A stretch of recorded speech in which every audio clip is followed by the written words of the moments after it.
When Jesus was healing people on the Sabbath, the local Jewish leaders confronted Jesus about it, and they said, "How dare you heal people on the Sabbath? One of the most important rules of Judaism is to observe the Sabbath and never work on the Sabbath. So healing people on the Sabbath is unacceptable." And Jesus told the Hebrew scholars, he said, the Sabbath was created for man. Man was not created for the Sabbath.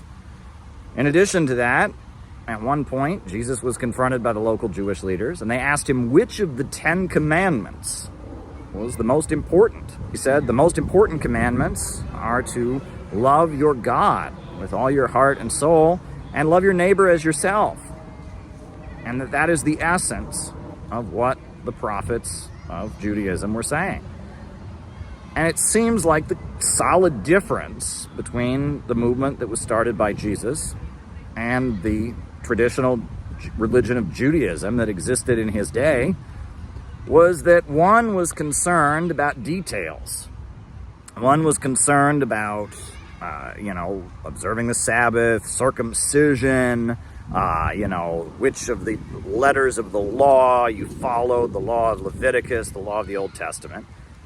Whereas the message of Jesus was to love one's neighbor as oneself and to honor and obey God, and that he was focused on the primary message, the essence of the teaching of the Hebrew prophets, while the Pharisees and the others of his time, they were focused on the details, and they had forgotten the actual principles. They did not love their neighbors as themselves. They were not honoring God, and instead they were focused on the details, but they had lost the essence. Well, that's the Marxist movement of today. For me, being a Marxist or a socialist or a communist, for me, it always meant opposing the global system of imperialism, where big banks and corporations dominate the world and make themselves rich by keeping the world poor.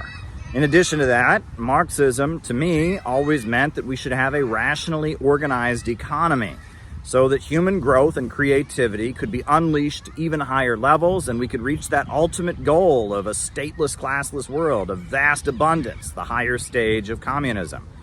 Now, I still believe in those things, but I no longer call myself a communist because communists overwhelmingly do not believe in these things.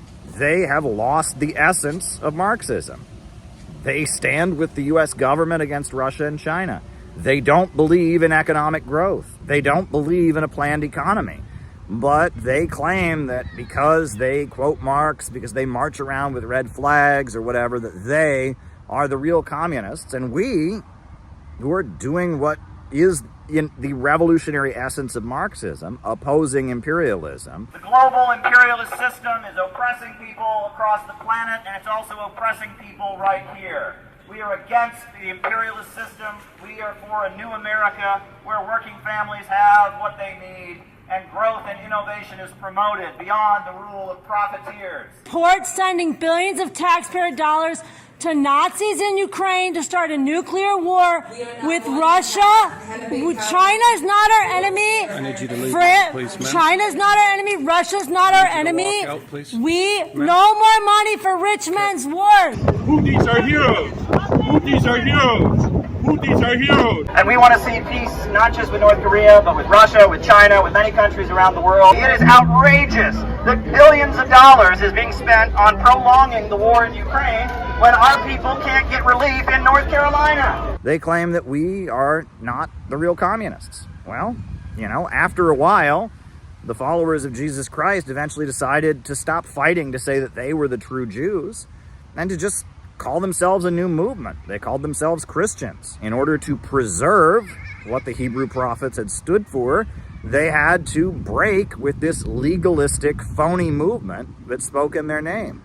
And that's where we're at, right? In order to oppose imperialism and build the movement that is desperately needed to oppose imperialism here in the United States, and in order to unleash human creative power and raise living standards so we can reach that ultimate goal of a stateless, classless world, we have to stop associating with communists. Because communists no longer believe in that, and if you do believe in that, they will persecute you.